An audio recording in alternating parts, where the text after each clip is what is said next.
예수님께서 이 땅에 공생의 3년 사역을 하시면서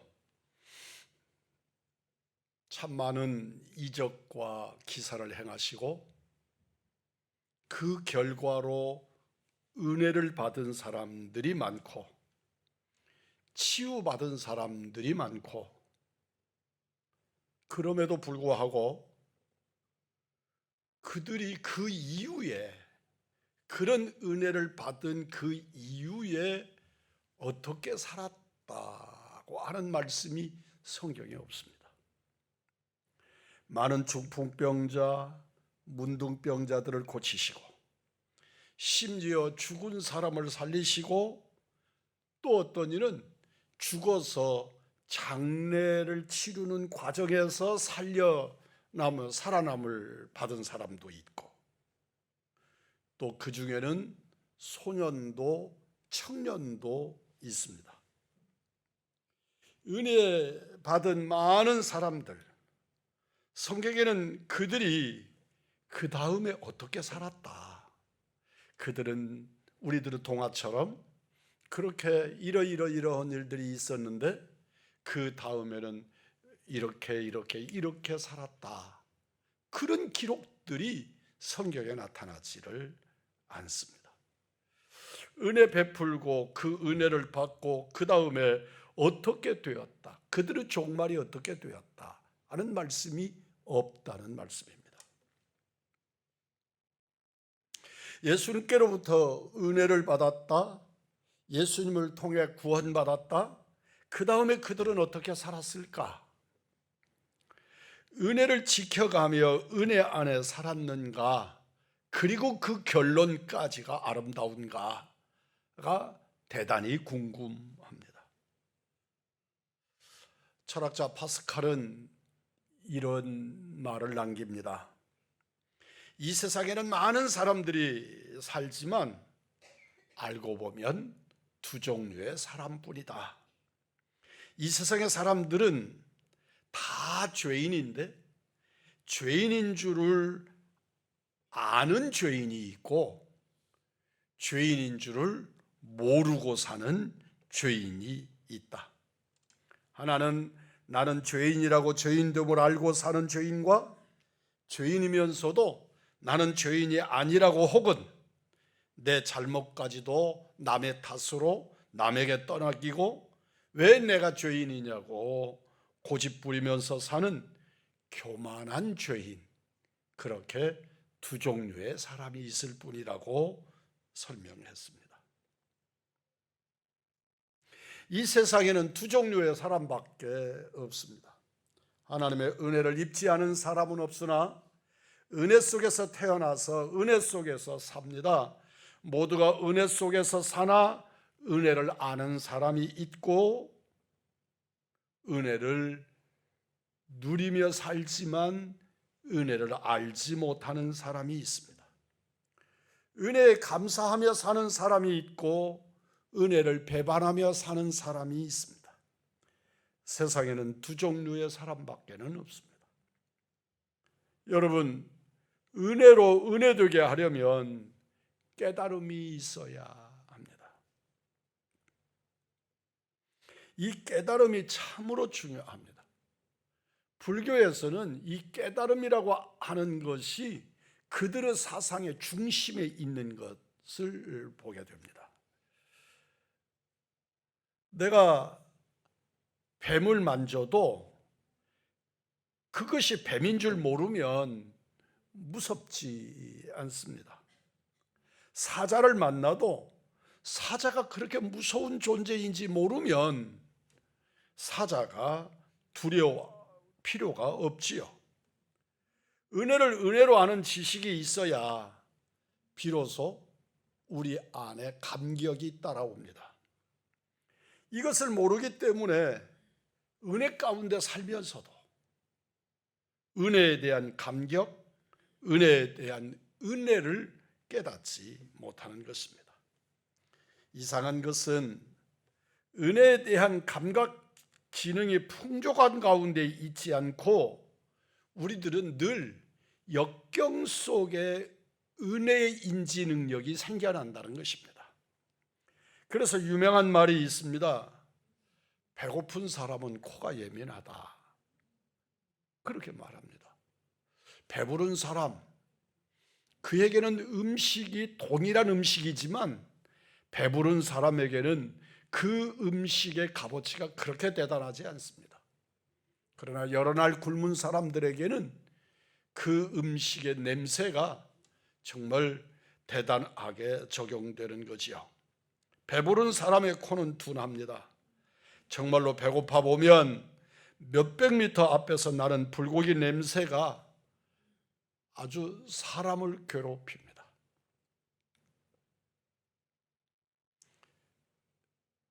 장기 금식을 하러 기도원에 들어갔습니다.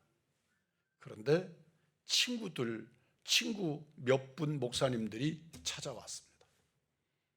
연륜도 원만하신 분들인데 이분들이 금식을 여러 번 하신 분들이라서 금식하고 있는 사람들이 뭐가 대단히 고통스럽다는 걸 충분히 아는 분들인데 그분들이 저를 놀리기로 한 모양입니다. 저를 찾아오셨는데 한여름철에 수박 한 덩어리하고 그리고 통닭을 사서 들고 온 것입니다. 그때가 한 열흘 막 지났었을 때쯤이었는데 그래도 다른 분들에게 폐를 끼치면 안 되니까 저를 기도원 동산으로 불러냈습니다. 그래서 기도원 동산에 찾아가서 반갑게 그 친구 목사님들을 만났는데 친구들보다 제게 자극적인 것은 그 통닭 냄새하고 수박 냄새였습니다. 그리고 저를 유혹합니다. 이거 미안한데 어떡할까? 이거 사왔는데 어떡하지? 이제 이래가면서 자기들끼리 펼쳐놓고 먹는 겁니다. 저를 그 옆에다가 앉혀놓고. 그래도 무던하게 잘 견디면서 그들이 전해주는 농도 받으면서 때로는 위로도 받으면서 그리고 그 시간을 보냈습니다. 그런데 그들을 보내놓고 제가 기도원에 방에 앉아 있는데 제 코에 그 냄새가 남아 있는 겁니다. 그래서 통닭 냄새는 지워지는데 그 수박 자른 그 수박의 기억들 하시는지 모르겠는데 그 수박의 냄새는 너무 자극적으로 제 코를 자극을 했습니다. 그래서 금식을 마칠 때까지 그 수박 냄새를 못 지운 채 장기 금식에 시달렸던 기억이 있습니다. 그저 넉넉할 때는 뭐 식구들 또는 그 누군가 옆에서 수박을 먹는다고 해도 그게 저에게 무슨 그렇게 심각한 자극이 되겠습니까? 그런데 배고플 때, 그것도 장기 금식을 할 때 그 수박 냄새는 정말로 자극적이었습니다.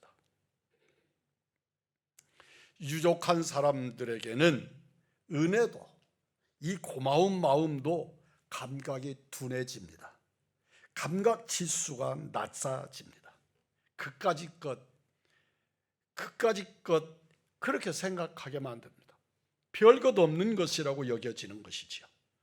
그러나 가난하고 어려운 역경 중에 있는 사람은 감사하고 그 감사가 깊습니다. 대단히 어려워서 경제적으로 정말 어려움을 당하고 있을 때 평소 찾아가고 그럴 수 있었던 누구도 찾아갈 수가 없었습니다. 그 어려운 고난의 때를 넘기고 난 다음에 그때의 일을 친구들과 나누면서 내가 정말 그렇게 그랬었다 그러면, 그런데 목사님들이 친구들이 설명하기를 그럴 때 찾아와야 친구지 그렇게 말을 하는데 막상 정말로 어려워지니까 다른 친구들을 찾아갈 수가 없더라는 것입니다. 물론 그보다도 더 극단에 빠지면 친구들을 찾아갈 수도 있을 수 있겠지만, 적어도 제 어려움을 가지고 친구들을 찾아가서 내 어려움을 설명하기라는 게 여유로울 때 가졌던 마음처럼 그렇게 여유롭지 않더라는 것입니다. 어려운 중에 받은 이러저러한 위로, 그리고 사랑, 그리고 감사, 그것이 상대적으로 깊이 느껴집니다. 여러분, 무엇보다도 자기 자신을 알 때 하나님께서 내게 은혜를 더해 주십니다. R.A. 토레이 목사님에게 어느 날 한 성도가 찾아와서 안타까운 상담을 했습니다. 이 토레이 목사님 교회의 성도가 찾아와서 상담을 요청한 겁니다. 이분이 목사님을 찾아와서 아주 솔직한 자기의 심정을 토로합니다. 목사님, 저는 예수님을 정말 뜨겁게 그리고 진심으로 믿고 싶은데, 그리고 은혜 충만한 가운데 살고 싶은데 왜 이것이 저에게는 잘 되지 않습니다. 어느 교회에서 부흥회를 한다 그러면 부흥회도 찾아가고, 토레이 목사님이 이끄시는 부흥 집회에도 일부러 찾아가서 참석하고 은혜 받기를 애쓰는데 내가 은혜를 받지 못합니다. 좀 화끈하게 은혜 속에서 살고 싶어서 열심히 교회 생활을 해도 은혜가 없는데 어떻게 하면 좋겠습니까? 토레이 목사님이 그에게 물었습니다. 성도님, 하나님께 뭐라고 기도하십니까? 그 성도님이 대답합니다. 기도 제목 많지요. 손을 10개를 다 꼽아도 아직도 부족하지요. 정말 기도 제목이 많답니다. 목사님이 말씀합니다.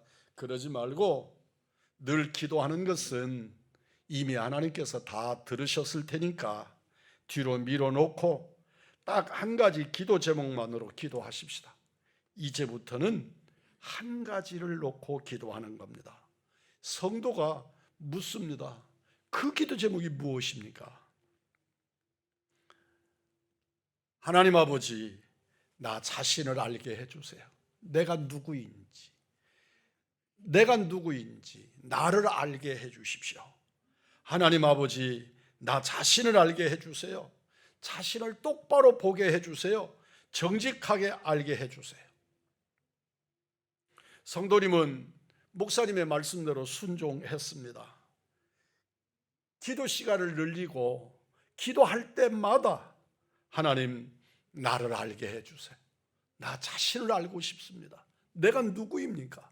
내가 어떤 존재입니까? 하나님, 나를 발견하게 해주세요. 간절히 며칠째 기도를 하는 중에 하나님께서 그에게 찾아오셔서 응답하셨습니다. 하나님의 거룩한 영광 속에서 주님은 그의 모습을 보게 해 주셨습니다. 자기가 자기 모습을 보는 겁니다. 자기 모습을 깨달아지는 것입니다. 얼마나 추하고 더러운지 머리끝에서부터 발끝까지 성한 곳이 하나도 없었습니다. 시기, 질투, 명예, 욕심, 거짓 등등으로 너무너무 더럽고 추해서 고개를 들 수가 없었습니다.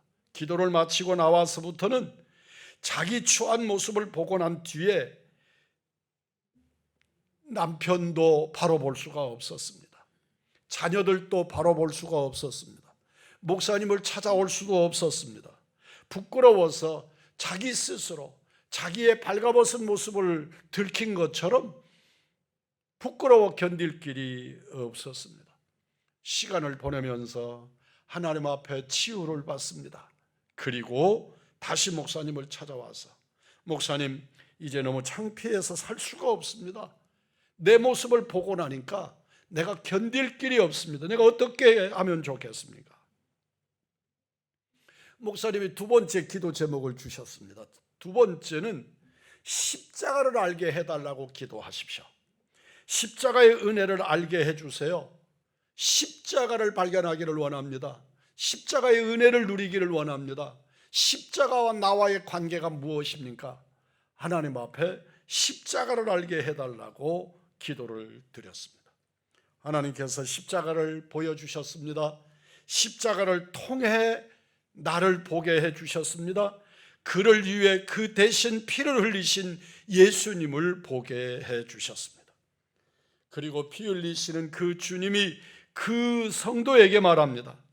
내가 너를 사랑한다. 이 성도는 견딜 길이 없습니다. 그 감격에 그는 쓰러졌습니다. 여러분, 내가 누구인가? 나의 나됨을 바로 알 수 있는 은혜의 성도들이 되기를 주님의 이름으로 축복합니다. 나의 나됨을 알면 누구를 원망할 수가 없습니다. 왜냐하면 원망의 원인이 나인 줄을 깨닫게 되기 때문이지요. 누구를 미워할 수 없습니다. 왜냐하면 미움의 원인이 나라는 것을 알게 되기 때문입니다. 누구를 비방할 자신이 없고 섭섭하고 억울하고 분하고 그런 일들의 원인이 나라는 것을 깨달아지니까 결단코 그런 일들을 행할 수가 없게 되는 것이지요. 그럼에도 나를 붙드시고 그럼에도 나를 이끄시고 그럼에도 나를 세우시는 주님 앞에, 그리고 그들 앞에 감사할 뿐입니다. 사랑하는 성도 여러분, 은혜를 입고 은혜를 알면 자신의 의가 부정됩니다. 내가 의롭고 내가 똑똑하고 내가 훌륭하고 내가 이룬 업적이 이런 것이고 그런 것들이 다 부정되는 것입니다. 그래서 내 공로도 아니고 내 진실도 아니고 내 의도 아니고 내 노력도 아니고 내 지혜도 아니고 오직 은혜, 그 은혜 속에서 자기는 사라지고 은혜만 남는 것입니다. 그 은혜의 현장을 잃어버리지 말고 깊이 생각하고 그 생각을 붙들고 사시는 우리 믿음의 사람들이기를 축복합니다. 그 은혜 속에 깊은 하나님의 뜻이 있습니다. 그 은혜 속에 말씀이 있습니다. 그 은혜 속에 삶의 목적이 있습니다. 은혜를 헛되이 받지 마십시오. 은혜를 쏟지 마십시오. 은혜에 대한 보답은 기쁨입니다. 내가 하나님께 은혜를 받고 나면 부끄러움으로 견딜 수 없던 아픔, 눈물, 이런 것들이 한순간에 기쁨으로 나를 전환시킵니다. 은혜로 주셨으니 감사하게 됩니다. 용서받으니 감격합니다. 은혜가 충만하면 만족이 충만합니다. 그 은혜, 그 만족함이 사람의 내적 변화를 일으킵니다. 성품이 변합니다. 가치관이 변합니다. 세계관이 달라집니다. 그랬더니 그의 얼굴이 달라지는 것입니다. 은혜는 삶의 의미를 변화시키고 새 사람이 되게 하고 얼굴까지 달라지고 마음도 달라지고 그에게서 표현되는 언어가, 말이 변화됩니다. 오로지 덕스럽고 은혜스러운 말들로 사람을 감동시키게 되는 겁니다. 이 은혜를 지키려면, 이 은혜를 보존하려고 하면 우리에게는 겸손해야만 합니다.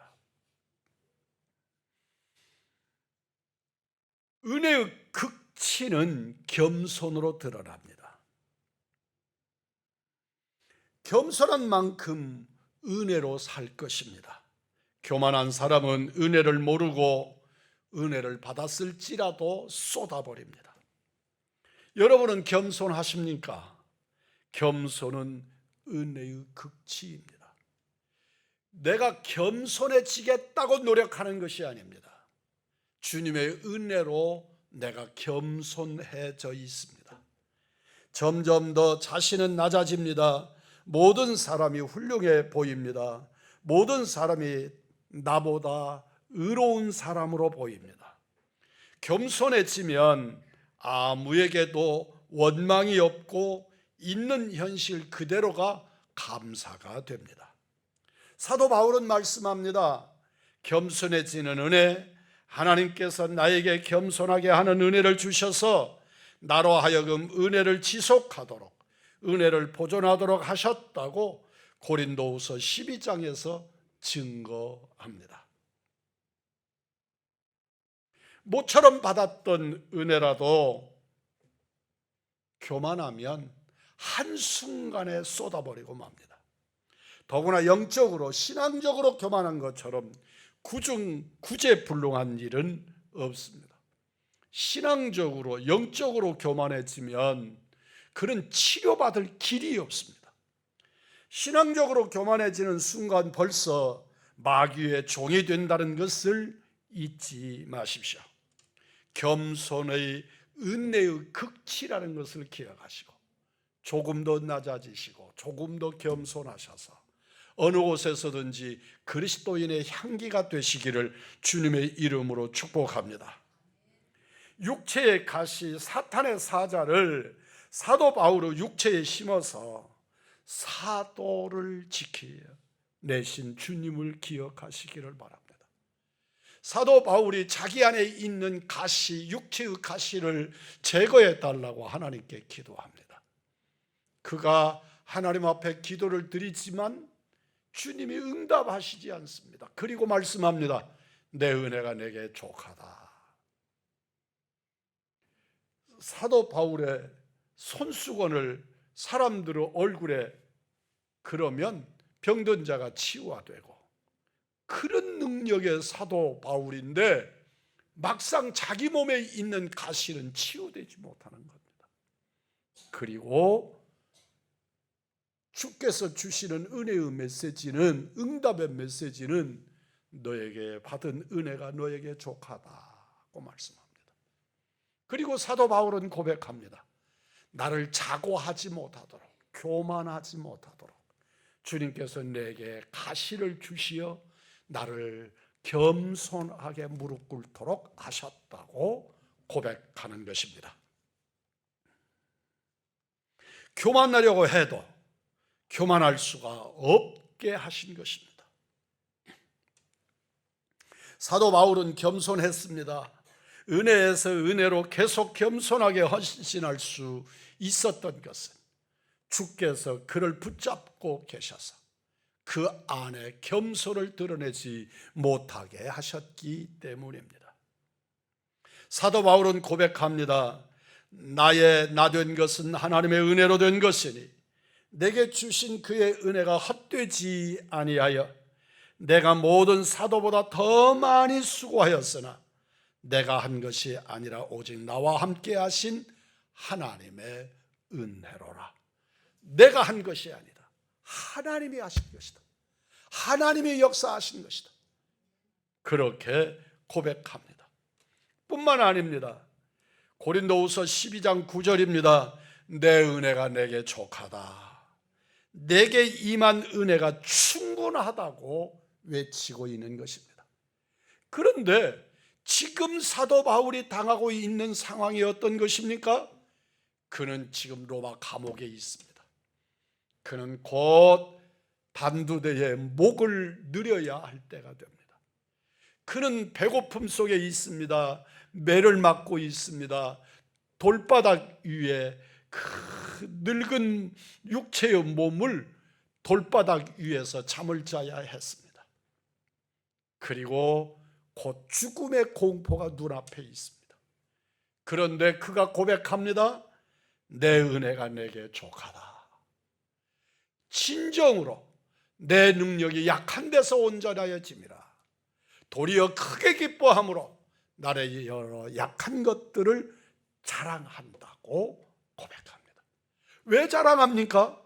그거 일을 통하여 예수님이 증거되기 때문에, 예수님을 드러낼 수 있기 때문에, 하나님의 영광을 드러낼 수 있기 때문에 나는 오히려 약한 것들에 대하여 자랑한다고 외칩니다. 사랑하는 성도 여러분, 여러분이 받은 은혜가 충분하십니까? 더 바랄 것이 없도록 만족하십니까? 사도 바울은 내게 있는 은혜가 충분하다고 선언합니다.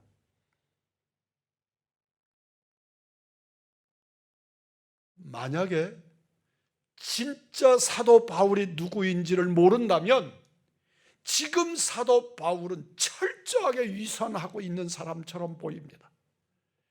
말이 안 되는 상황에서 내가 주께로 받은 은혜가 족하다고 선언하고 있는 겁니다. 그러나 그는 진실로 우리 주 예수 그리스도의 영광이 드러나는 일로 만족했습니다.